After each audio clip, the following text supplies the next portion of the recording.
Le film se déroule en 1830 dans la région de la vallée de l'Hudson, dans l'État de New York. Le protagoniste est un détective à la retraite, Augustus Landor. Un matin, alors qu'il se détend près de la rivière, un officier militaire, le capitaine Hitchcock, s'approche de lui et lui dit que son supérieur souhaite le voir. Landor, qui n'aime pas sortir de chez lui, refuse d'y aller, mais lorsqu'Hitchcock insiste sur le caractère urgent de la question, il accepte. En chemin, ils discutent des succès passés de Landor. Il s'avère qu'il est l'un des meilleurs détectives du pays, avec un taux de réussite de 100%. Il a toujours résolu les mystères qui lui ont été confiés. Ils arrivent rapidement à l'académie militaire et se dirigent directement vers le bureau du surintendant Thayer. Ce dernier connaît si bien Landor qu'il est au courant du décès de sa femme et de la disparition de sa fille. Après lui avoir présenté ses condoléances, il va droit au but et lui révèle qu'un de leurs soldats, le cadet Leroy Frey, a été retrouvé mort. Tout le monde soupçonne qu'il a commis l'impensable, mais certains indices suggèrent le contraire. Quelqu'un s'est approché de Frey après sa mort, a ouvert son corps avec précision et lui a retiré le cœur. Après avoir expliqué tout cela, Thayer demande à Landor de trouver le coupable et de le démasquer. Le détective accepte et se met immédiatement au travail. Avec Hitchcock, il se rend à la morgue et rencontre le docteur Daniel, le médecin qui a pratiqué l'autopsie sur Frey. Daniel rapporte avoir déjà examiné minutieusement le cadavre, mais n'avoir rien trouvé de suspect. Cependant, lorsque Landor effectue un contrôle de base, il trouve un hématome derrière la tête de Frey et un morceau de papier déchiré dans sa main. Cela l'amène à conclure que Frey n'a pas commis l'impensable, mais que quelqu'un l'a tué intentionnellement. Landor fait de son mieux pour déchiffrer la signification du morceau de papier déchiré, mais sans succès. Avant de quitter l'académie, Hitchcock lui recommande de garder secrète l'enquête en cours. Plus tard, Landor se rend sur le lieu où le corps de Frey a été retrouvé et commence à enquêter. À ce moment-là, un cadet nommé Edgar Allan Poe s'approche de lui et lui dit qu'il pense que Frey a été tué par un poète. En effet, il est lui-même poète et connaît l'art de déchirer le cœur de quelqu'un. Landor n'y croit évidemment pas, alors Edgar lui donne un autre indice. Il lui dit que quelques jours avant d'être tué, Frey s'était disputé avec ses camarades de chambre. Dans la scène suivante, Landor se rend à l'académie et interroge quelques cadets avec la permission de Hitchcock. Cependant, aucun d'entre eux ne dit quoi que ce soit qui puisse aider l'enquête. À la fin de l'interrogatoire, un officier arrive avec un mot pour Hitchcock. Ce dernier le lit et reste stupéfait. Il s'avère qu'une vache et un mouton ont été tués de la même manière.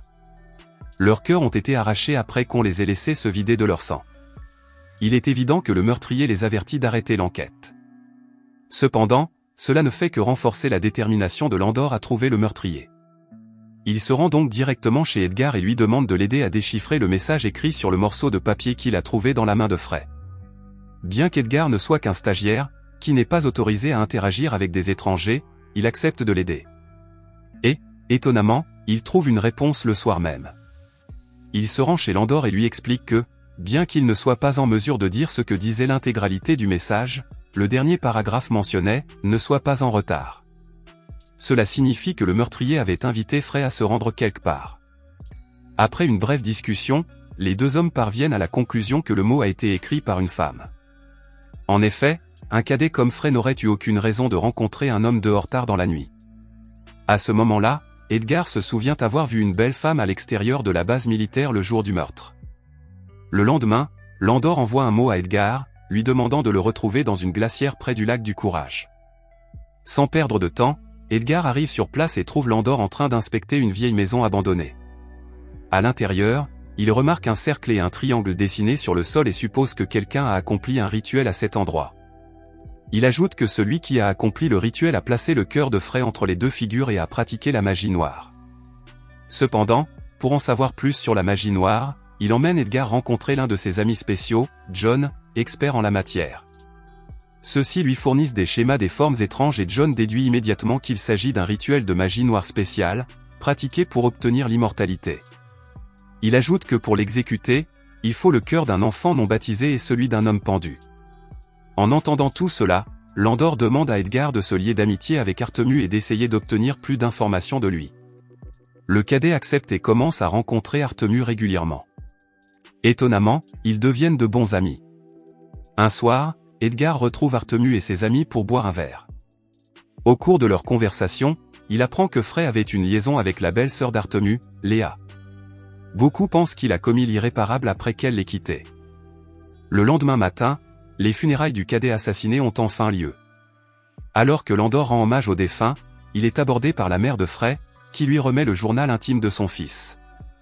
Elle veut qu'il le garde afin qu'il puisse trouver le véritable coupable. Elle ajoute que tout dans le journal est écrit dans un langage cryptique et qu'elle n'y comprend rien. Plus tard, alors qu'il rentre chez lui, Landor rencontre Daniel et sa femme Wiley et leur dit qu'il n'aura de cesse de trouver le meurtrier et de le punir. Lorsque Wiley lui demande des nouvelles de sa femme, Landor lui répond qu'elle est morte il y a 2 ans. Ailleurs, Edgar se rend chez Artemu pour en savoir plus sur lui. Mais il est immédiatement distrait lorsqu'il entend Léa jouer du piano. Comme elle aime aussi la poésie, ils commencent à discuter et se sentent attirés l'un par l'autre. Avant de partir, Edgar invite Léa à le retrouver dehors le lendemain, et elle accepte. Dans la scène suivante, ils se retrouvent dans un cimetière et commencent à exprimer leurs sentiments. Edgar déclare être très attiré par sa beauté et son charme. Quand vient le tour de Léa, elle est prise d'une crise d'épilepsie et tombe à terre. Heureusement, elle se remet rapidement et Edgar la raccompagne chez elle. Pendant ce temps, Landor arrache les pages du journal intime de Frey et parvient à en tirer quelques informations. Dans la nuit, alors qu'Edgar travaille seul, un camarade cadet et ami d'Artemu, Ballinger, l'attaque par derrière et le frappe sauvagement. Heureusement, Landor arrive juste à temps et sauve Edgar avant qu'il ne soit tué. Le lendemain, Landor apprend que Ballinger a disparu et, plus tard, il trouve son corps pendu dans les bois, le cœur arraché. Cependant, cette fois, Daniel examine de plus près le corps de Ballinger et révèle que la personne qui a arraché le cœur est différente de celle du cas Frey. La coupe n'est pas aussi précise et soignée cette fois-ci. En entendant cela, les hauts fonctionnaires se mettent en colère et demandent à Landor de résoudre l'affaire le plus rapidement possible. Pour commencer, ils veulent qu'il interroge Edgar, car c'est la personne la plus mystérieuse et la plus astucieuse du camp. Lorsque Landor refuse d'obéir, Hitchcock révèle qu'Edgar s'est récemment disputé avec les 2 victimes du meurtre, Frey et Ballinger. Cela surprend Landor, car son ami poète n'en avait jamais parlé. Il rencontre donc Edgar à l'extérieur et lui demande s'il cache quelque chose. Ce dernier confirme s'être disputé avec eux, car il le maltraitait constamment à cause de son apparence et de ses habitudes. Cependant, il ne les a pas tués. Edgar explique que s'il avait tué tous ceux avec qui il avait des problèmes, il resterait moins d'une douzaine de cadets. Voyant son visage innocent, Landor se laisse convaincre et s'en va sans poser d'autres questions. Un soir, les 2 hommes sont invités à dîner chez Daniel, et ils acceptent. Pendant le repas, Landor remarque que Wiley est très anxieuse et effrayée, comme si elle cachait quelque chose. Après le dîner, il parle en privé avec Daniel et lui demande s'il y a quelque chose qui ne va pas avec sa fille. Le médecin révèle que Léa souffre d'une maladie rare qui lui cause de fréquentes convulsions. Le plus triste, c'est qu'il n'existe aucun remède.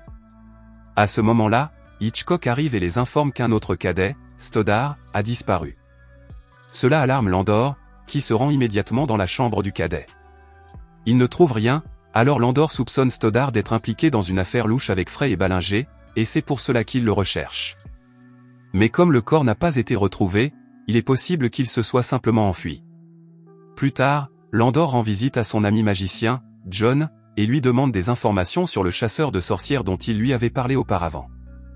John sort une photo et explique que c'est lui l'auteur du livre qui contient les procédures pour devenir immortel. Dès que Landor voit la photo, il se souvient l'avoir vue chez Daniel et s'y rend immédiatement. Pendant ce temps, Léa et Artemu ont capturé Edgar et s'apprêtent à accomplir le même rituel qu'ils ont fait avec le cœur de Frey. Peu après, Landor arrive chez Daniel et le confronte au sujet du chasseur de sorcières et de la maladie de sa fille. Pris en flagrant délit, le docteur avoue son erreur et révèle qu'après avoir échoué à guérir sa fille, il a été contraint de se lancer dans la chasse aux sorcières pour maintenir Léa en vie. Il ajoute toutefois que sa femme, sa fille et son fils sont les principaux responsables. À ce moment même, il s'apprête à sacrifier Edgar pour la cause. En entendant cela, Landor est terrifié et se précipite vers la maison abandonnée.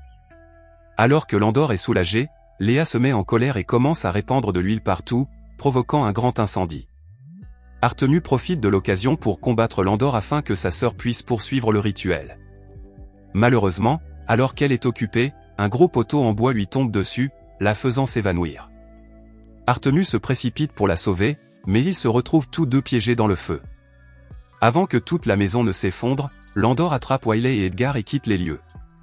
Le lendemain, alors qu'Edgar est à l'hôpital, le commissaire félicite Landor pour son travail, convaincu que l'affaire est enfin résolue. Quelques semaines plus tard, Edgar se remet complètement et rend visite à Landor chez lui. À sa grande surprise, il a découvert quelque chose de choquant. Il dit qu'après avoir examiné l'écriture sur le fragment de billet en possession de Frey et sur le billet qu'il a reçu de Landor, il a découvert qu'elles étaient identiques. En reliant tous les éléments de preuve qu'il a obtenus, il est clair que Landor est responsable de la mort des cadets. Edgar présente alors ses découvertes et dit à Landor qu'une dame à la taverne lui a parlé de sa fille, Mathilde. À ce stade, Landor avoue ses crimes et révèle enfin tout. Il s'avère que 2 ans plus tôt, après avoir assisté à son premier bal, Mathilde rentrait seule chez elle lorsqu'elle a été violée par Frey, Ballinger et Stoddard. Bien qu'elle ait survécu, l'incident l'a tellement traumatisée qu'elle a commis l'irréparable en se jetant d'une falaise. Landor a été témoin de toute la scène et a fait de son mieux pour l'en empêcher, mais en vain. Mais comme Mathilde avait souffert et était morte sous ses yeux, il voulait se venger. Il a donc approché Frey, l'a attiré avec un message et l'a emmené dans une zone déserte. Là, il l'a brutalement tué et a fait croire que la victime avait commis l'impensable. Après son départ, Léa et Artemu ont prélevé le cœur de Frey pour leur rituel. Ainsi, au moment opportun, il a tué Ballinger et démembré son corps pour donner l'impression que le cadet avait été tué par le même assassin qui avait défiguré le corps de Frey. Enfin, Landor croit que Stoddard s'est enfui par crainte d'être tué. Dans la scène finale, Landor dit à Edgar qu'il peut aller dire aux autorités qu'il est le véritable assassin. Cependant, le poète refuse, affirmant que ce qu'il a fait était compréhensible. Cela dit, Edgar brûle ses notes, effaçant ainsi les preuves qui auraient pu mener à l'arrestation du détective. Le film se termine avec Landor marchant vers le bord de la falaise où sa fille a commis l'irréparable. Il laisse flotter la mèche de cheveux de sa fille en disant « Repose en paix, mon amour ».